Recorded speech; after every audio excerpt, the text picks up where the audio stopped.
टंडो आदम के railway station में मौजूद है और यहाँ पर जो है ट्रेन मार्च का बाकायदा इस्तकबाल किया जा रहा है, जो कि कराची से जो है इस्लामाबाद पिंडी की जानिब ये ट्रेन मार्च जा रहा है मजदूरों का, जुनेद आवान और कादिर मंदोखैल की सरबराही में। तो ये तमाम लोगों ने इस्तकबाल किया और यहाँ पर बजा रहे लोग। तो ये देखिए बड़ा जश्न का समय है। तो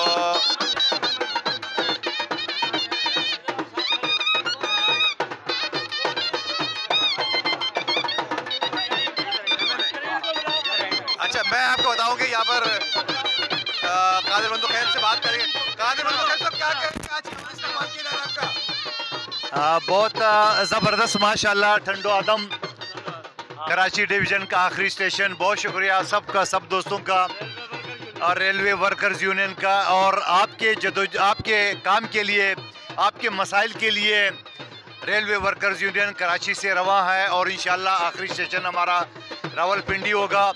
और आपके मसाइल के लिए और इंशाल्लाह हुक्मरानों को जगाने के लिए और अदलिया को ये बताने के लिए कि आइन का 69 भी कोई चीज़ होता है, उसको ज़रा पढ़ा करें। मुलाजमीन का सर कुचलने के बजाय उनको हुकूक दे। और ये काले अंग्रेज़ को भी कहना चाह रहा हूँ कि जब से अंग्रेज़ गया, गोरा अंग्रेज़ गया, इन कालों ने तो रेलवे का और बेड़ा गर्क कर दिया है। और इंशाल्लाह railway workers union, Junaid Awan, हमारे दूसरा साथी, सब इंशाल्लाह काम करेंगे। मजदूर मजदूर Khan Mandokhel, all Pakistan affected employee action committee, ये हमारा आखिरी स्टेशन है और हमारा यहाँ टंडो आदम यूनिट है कराची का, रेलवे वर्कर यूनियन का। जावेद इकबाल है, हमारे जमील मुगल साहब हैं, करीम भाई है हमारे, और दीगर साथी हैं हमारे। इन्होंने जो है अपने कायद का वालाना इस्तकबाल किया है। तो मैं इंशाअल्लाह ताला इनके मसलों के लिए हम जदोजहद जारी है और जारी रहेगी। हम असम्बलियों में, कोर्टों में इंशाअल्लाह करते रहेंगे। बहुत शुक्रिया।